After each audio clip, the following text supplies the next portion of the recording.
Hey, what's up everyone? In this video I wanted to show you the setup process for turning on a PlayStation 5 for the first time. Just in case you wanted to know kind of what it's like and what to expect when you finally turn yours on. So the first thing you'll be greeted with is selecting your language. So obviously I'm going to go and choose English. Now it's asking to adjust the display area. So this is kind of like the safe zone, as you would probably call it. So that looks good. We'll press OK. Now it's asking about HDR, so if your display or your TV does support HDR, it will detect that automatically. And then it'll ask you to adjust the white points and the dark points.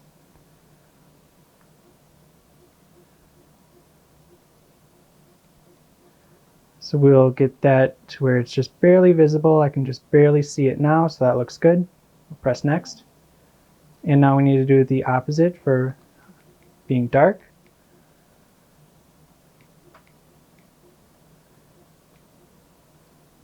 That looks barely visible. We'll press next. And then one last time. That looks good. We'll press next. And then this might appear differently on camera, but I do barely see it. Now it's asking about power options for rest mode. So this is basically like, do you want to save power and not download updates in the background? Or do you want it to always be fully up to date or ready for remote play if it needs to? And also charge your controllers if it's in rest mode. We're going to choose that. We're going to choose the optimized experience. This will go ahead and basically enable all of those features, so all of your games will stay up to date. Your controllers will be charged if they're plugged into your PS5. So we'll go ahead and choose that. Now the system software license agreement, of course we have to agree to that.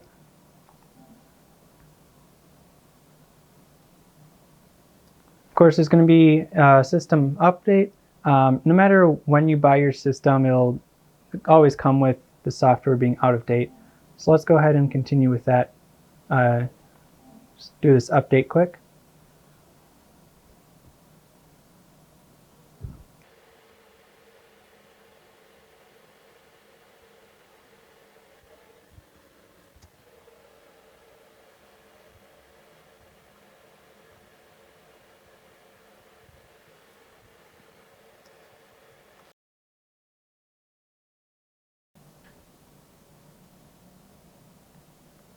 Okay, so let's go ahead and turn the controller back on.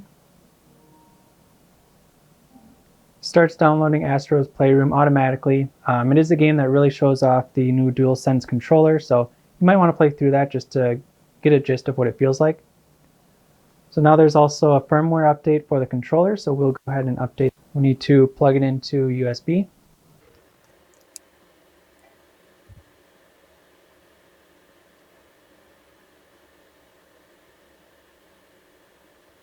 Okay, so now it's asking us to sign into the PlayStation Network. There's a couple ways to do this. You could sign in manually, just traditionally putting in your email address and password. Or you could go ahead and open up the PlayStation app and basically have it sign in for you. So let's go ahead and see how that works. So I have the PlayStation app pulled up on my phone. It says to go to the little gear and go to sign into PlayStation 5. So hopefully that focuses. We'll press on the gear. And right down here it says sign into PlayStation 5. So we'll scan the QR code.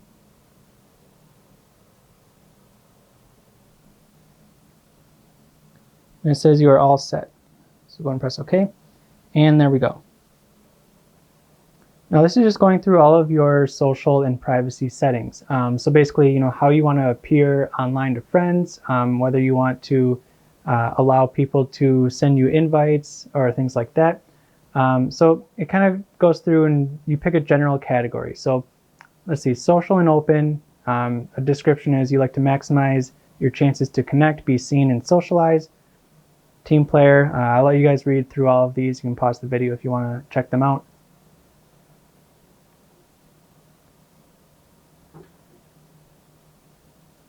I'm going to go ahead and choose solo and focused. We'll go ahead and continue with that. You can also customize, exactly which settings, part of these privacy settings that you want to kind of tweak if you like. We'll go ahead and leave it as is and press apply. Data collection, whether you want data for your usage of games and things like that to be sent off to developers for reviewing, how people like playing, like their play style. We're going to go ahead and choose limited data only.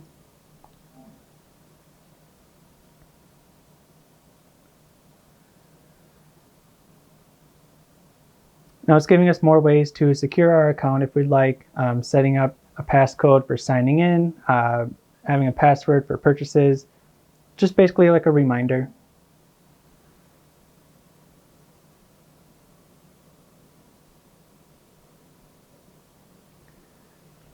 Now it's asking us if we'd like to set up two-factor authentication. So let's go ahead and do that. It's always a good idea to have that enabled.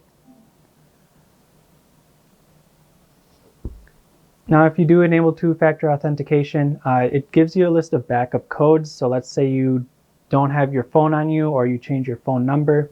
You can put in one of these codes and it'll work just fine. But these codes can only be used once. So make sure you take a picture of it, write it down somewhere, save it somewhere safe, and then we can go ahead and continue on.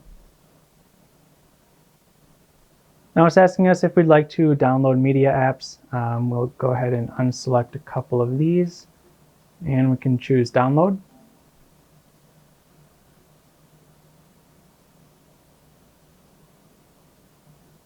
It's asking us if we'd like to transfer data from our PS4. We can go ahead and do this. Let's press continue. Let's see what options we get. So make sure your PS4 is turned on. It is. Both are connected via a LAN cable. Let's go ahead and continue.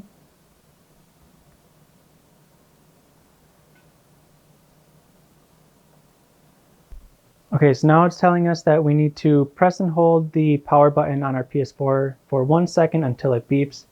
Let's go ahead and do that.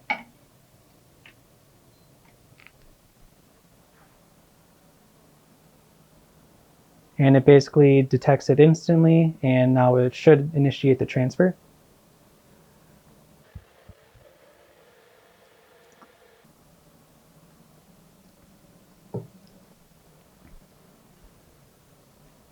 So now it's asking us what we would like to transfer exactly. So one thing to note, the PlayStation 5 does say 825 gigabytes of total capacity, storage capacity.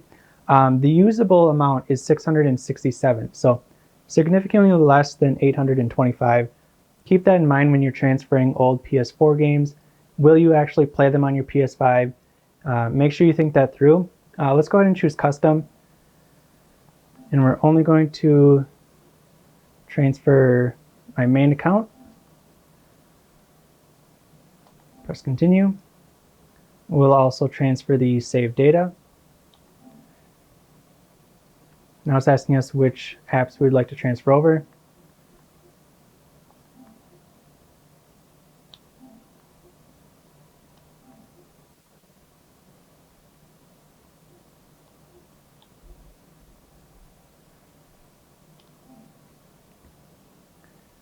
And it's saying, based on what we've selected, it should take about a minute. Let's go ahead and get started.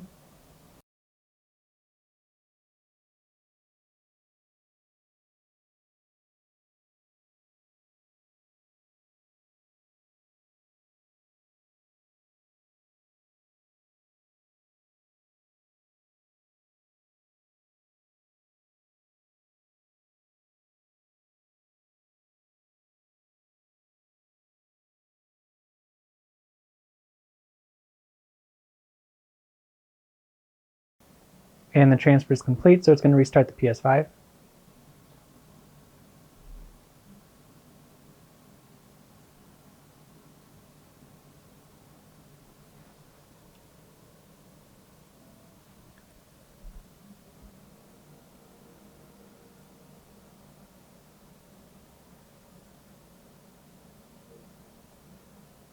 And just like that, we are ready to game. Everything is now set up. You can see we can go ahead and go to our game library. All of our games are there. It even shows whether it's a PS4 game or a PS5.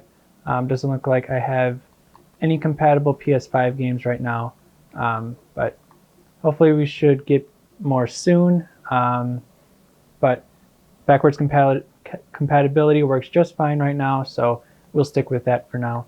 But that's about it for this video. If you guys have any questions, go ahead and leave them in the comment section down below. Thanks for watching, and I'll see you in the next video.